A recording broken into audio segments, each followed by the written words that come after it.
মুসলমান ভাইদের প্রতি রইল সালাম এবং অন্যান্য জাতি ভাইদের প্রতি রইল আন্তরিক শুভেচ্ছা। আশা করি আপনারা সকলেই ভালো আছেন, আর আপনাদের দোয়ায় আমি আল্লাহর রহমতে ভালো আছি। তো আপনারা দেখতেছেন গুরুবার তন্ত্র মন্ত্র চ্যানেল, আমি আশিকুর রহমান আছি আপনাদের সঙ্গে। তো চলুন আজকের মূল বিষয় নিয়ে আলোচনা করা যাক। তো বন্ধুরা, আজকে আপনাদের সামনে বেশ কিছু গুরুত্বপূর্ণ কথা তুলে ধরার চেষ্টা করব। এক নাম্বার কথা হলো, আপনারা ভিডিওটি না টেনে সম্পূর্ণ দেখবেন, তাহলে বুঝে যাবেন। কেননা আজকের ভিডিও থেকে আপনারা অনেক কিছুই শিখতে পারবেন।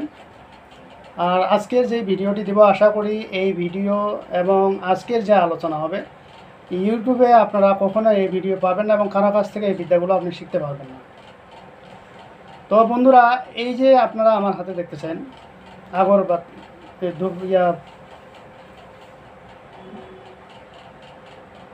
তো বন্ধুরা আপনারা এই যে আমার হাতে দেখতেছেন, এটি একটি মোমবাতি। তো মোমবাতিগুলো আপনারা দেখেন, মোমবাতিগুলো কিন্তু অনেক আগের, আমার কাছ থেকে অনেক আগে। এগুলো অনেক পুরান হয়ে গেছে, আপনারা দেখেন এটি অনেক পুরান হয়ে গেছে। কেননা যে এগুলো আমার অনেক আগে থেকেই নেওয়া, প্রায় 4-5 বছর হচ্ছে, 4-5 বছর হচ্ছে এইগুলো মোমবাতি। আর এটা হলো বড় মোমবাতি। এই বড় মোমবাতি দিয়ে আজকের কাজ, আপনারা মোমবাতি সাধনা কিভাবে করবেন এবং এই সাধনার ফলে আপনারা কি কি কাজ করতে পারবেন, কি কি ফায়দা পাবেন। এই মোমবাতি সাধনাটা যদি করতে পারেন, আপনার কাজ বন্দুকের গুলির মতন হবে। বন্দুকের গুলির যদি মিস চলে যায়, আপনার এই কাজ মিস যাবে না। কেননা মোমবাতি সাধনার মাধ্যমে আপনারা অনেক কিছু করতে পারবেন। যেমন আপনারা মারণ থেকে শুরু করে, বান মারণ থেকে শুরু করে উচ্চাটন, যে কোনো কাজ, বশীকরণ, এগুলো চোখের পলকে হয়ে যাবে। এরকম সাধনা, এরকম উপায় আপনাদের মাঝে আজকে বলে দেব। তো বন্ধুরা, ভিডিওটি না টেনে সম্পূর্ণ দেখবেন, আশা করি বুঝে যাবেন। আর যদি ভিডিওটি টেনে টেনে দেখেন, স্কিপ দিয়ে দেখেন, তাহলে হয়তো অনেক কিছুই বুঝবেন না। তো এই মোমবাতির বিষয়টা পরে কথা বলি। আপনারা দেখতেছেন আমার হাতে একটি কাঠের একটি কলম। এটি অনেকেই বুঝবেন, অনেকেই বুঝবেন না। কেননা এই যে আমি এটা দিয়ে তাবিজ তুবিজ লিখিয়ে আপনাদেরকে দেখিয়ে দিচ্ছি। তো অনেকেই বর্তমান তো ইউটিউবে অনেকেই আছেন যারা অনেক কিছুই বুঝেন না, যে একটা বশীকরণ তাবিজ লিখতে গেলে আপনি কিভাবে লিখবেন, কেমনে লিখবেন, সেই বিষয়গুলো নিয়েও আজকের আলোচনা হবে।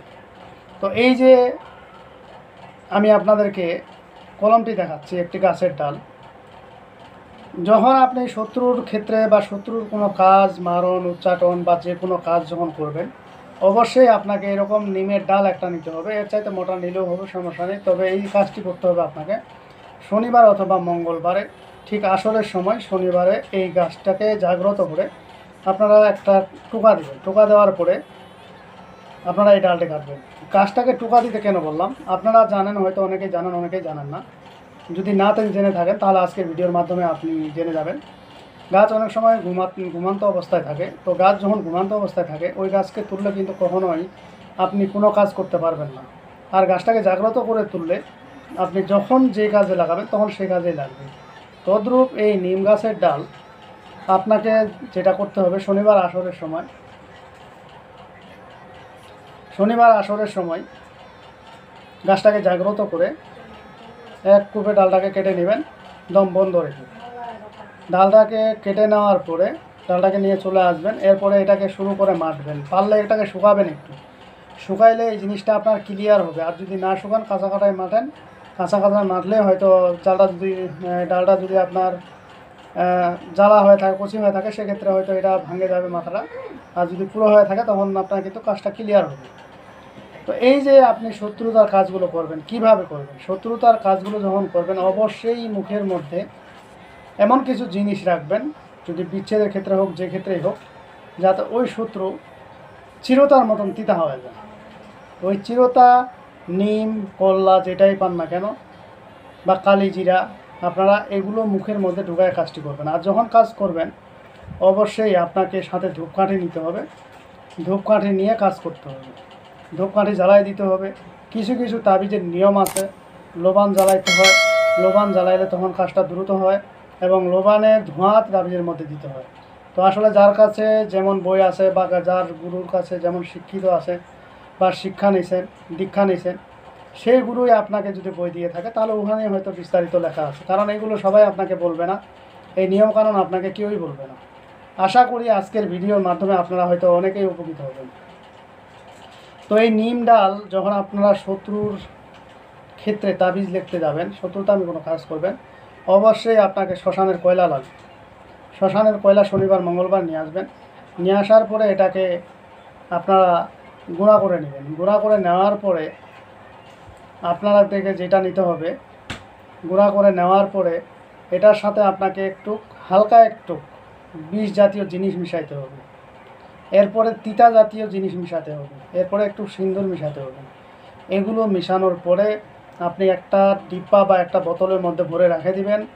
রেখে দেওয়ার পরে যখন আপনি শত্রুতার তাবিজ লিখতে বসবেন, তখন অবশ্যই এই কলমটি ওখানে কালির মধ্যে ঢুকিয়ে আপনি ভোজপাতার মধ্যে লিখবেন। ভোজপাতা যদি না চিনে থাকেন, কার্ডে ক্লিক করবেন, পেয়ে যাবেন। আমার ভিডিওর মধ্যে অনেক সময় দেওয়া আছে, অনেক ভিডিওতে দিয়ে দিছি। তো সেগুলো দেখে আপনারা দশকর্মার দোকানে যা বললেও আপনাদেরকে দিয়ে দিবে। আসলে ভোজপাতাটা কি? ভোজপাতা হলো একটি গাছের ছাল, ওখান থেকে এই পাতাটা তৈরি করা হয়, এই জন্য এটাকে ভোজপাতা বলে বা ভোজ্যপত্র বলে। তো যাই হোক, এই নিম গাছের ডালের সম্পর্কে আপনাদেরকে মোটামুটি আমি ধারণা দিয়ে দিলাম। আশা করি আপনারা উপকৃত হবেন। এরপরে চলে যাওয়া যাক বাবলা গাছে। এই যে ডালটা দেখতেছেন, এটা হলো বাবলা গাছ। আমার সুন্দর করে লেখা আছে, এই দেখেন বাবলা গাছ। বাবলা গাছের কলম দিয়ে আপনারা কী করবেন?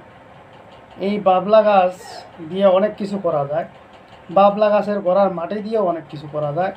যেমন আমি কারো শত্রুতা করে বাড়িঘর নষ্ট করে দিবেন, বা আপনি শত্রুকে অন্ধ করে দিতে যাচ্ছেন, এই বাবলার গাছের মাটি দিয়েই অনেক কিছু করা যাবে। বা আপনি কোনো আত্মা লাগাই দিবেন, এই বাবলা গাছের গোড়ার মাটি দিয়েই করা যাবে। এরপরে ধরেন আপনি কোনো বাড়িতে আত্মা ঢুকাই দিতে চাচ্ছেন, তো এখানেও কিছু নিয়ম আছে। যেমন ইলিশ মাছের আঁশটা লাগবে, রুই মাছের পিঠ লাগবে, বাবলা গাছের মাটি লাগবে। এখন এই মাটি কিভাবে, কোথায়, কেমনে, কার বাড়িতে দিবেন বা কিভাবে প্রসেস করে দিবেন, এগুলো জানতে হলে বন্ধুরা আমার ভিডিওর সঙ্গে থাকতে হবে। কেননা আমি এগুলো ইউটিউবে দেওয়াটা ঠিক হবে না, কারণ এগুলো দিলে কে কার কোন সময় ক্ষতি করে বসে জানা নেই। তবে এগুলো দিব এক সময়, এখন দিব না। আজকে আপনাদের মাঝে এসব বিস্তারিত নিয়ে আলোচনা করব না, কেননা এটার জন্য এক্সট্রা ভিডিও বানাইতে হবে। তো সেক্ষেত্রে এগুলো কাজে লাগে। এরপরে পিসার সাধনা যদি করতে চান, আপনার বাবলা গাছের কাছে পিসার সাধনা করা যাবে, সমস্যা নেই। এরপরে দেখেন আমার হাতে দেখতেছেন আপনারা 3-4টা কলম। এই যে 3-4টা কলম আছে, কলমগুলো দেখেও বুঝতেছেন এটা অনেক আগের, অনেক দিন আগের, পুরান হয়ে গেছে। এটা ইউজ করতে করতে পুরান হয়ে গেছে। এরপরে দেখেন এটা মোটামুটি একটু আছে, এটাও দেখেন পুরান হয়ে গেছে।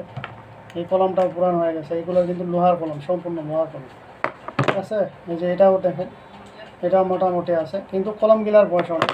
তো এই কলমগুলার কী কাজ?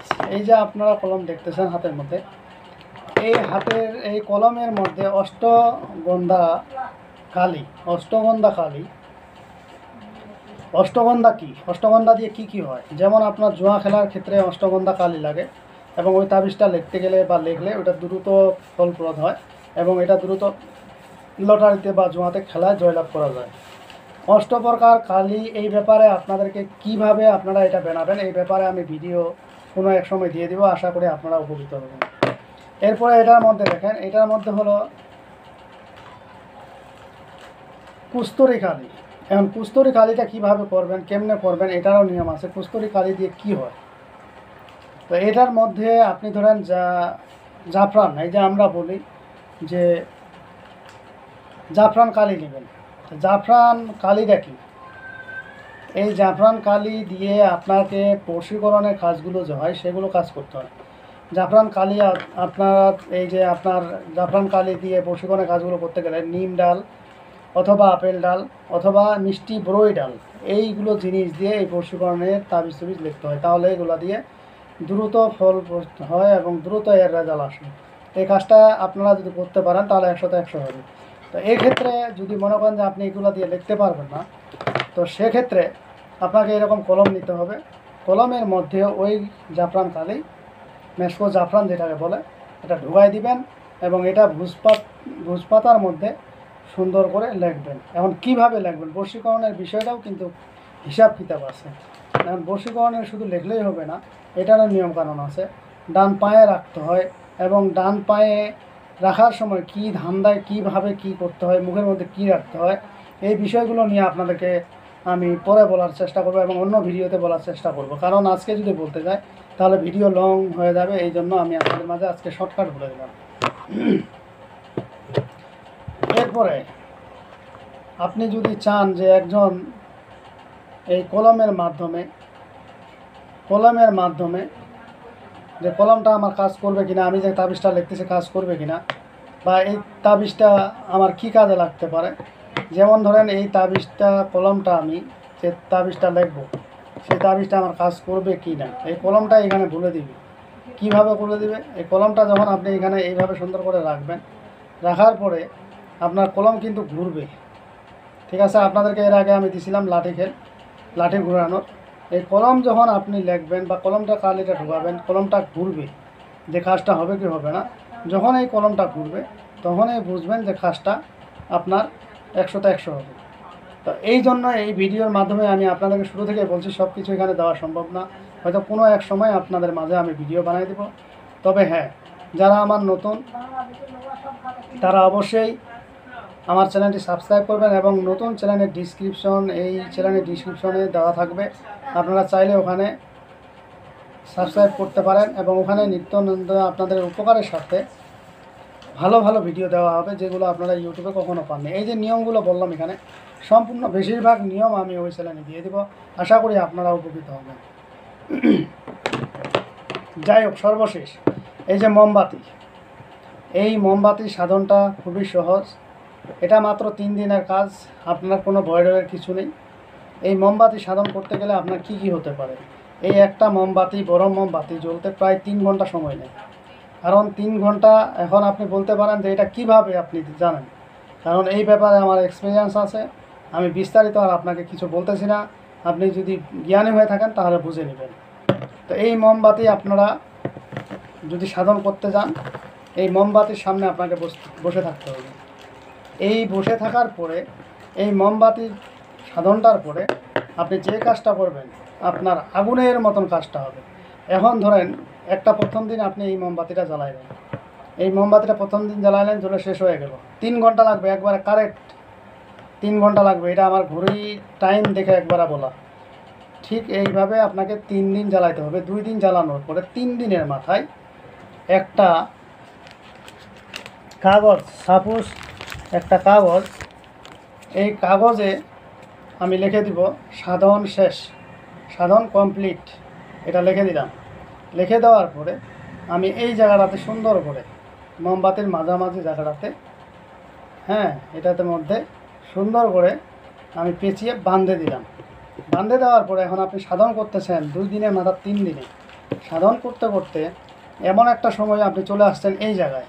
এই যে আমি মোমবাতির মধ্যে লিখলাম সাধন কমপ্লিট, সাধন শেষ, হ্যাঁ, সাধন কাজ ওকে, এই যে আমি জিনিসটা লিখলাম, আপনি অর্ধেকটা মোমবাতি জ্বলে দেওয়ার পরে এই কাগজটা খুলে দেখবেন আল্লাহর রহমতে এইটার ভিতরে আর লেখাটা নেই। এই যে লেখাটা লিখলাম সাধন শেষ, সাধন কমপ্লিট, এই জিনিসটা আপনি এখানে খুঁজে পাবেন না। যদি খুঁজে না পান তাহলে আপনি 100তে 100 আপনার সাধনা কমপ্লিট হয়ে গেছে, এবং আপনি এই কাজ থেকে সাকসেসফুল। পৃথিবীর বুকে আর কেউ নেই আপনাকে কোনো কাজে থামাইতে পারে, আপনাকে কোনো কাজে আটকাইতে পারে। আর আপনার কোনো হার সাধন, কোনো ওই লাঠি সাধন, কোনো কাপড় সাধন, হাবি জাবি যেই সেই, এগুলো একটাও লাগবে না। ঠিক আছে, আপনি এটার মাধ্যমে অনেক কিছু করতে পারবেন। তো এই সাধনগুলোর ব্যাপারে বিস্তারিত অবশ্যই আমি আপনাদেরকে নতুন চ্যানেলের ডিসক্রিপশনে দিয়ে দেবো। আশা করি আপনারা উপকৃত হবেন।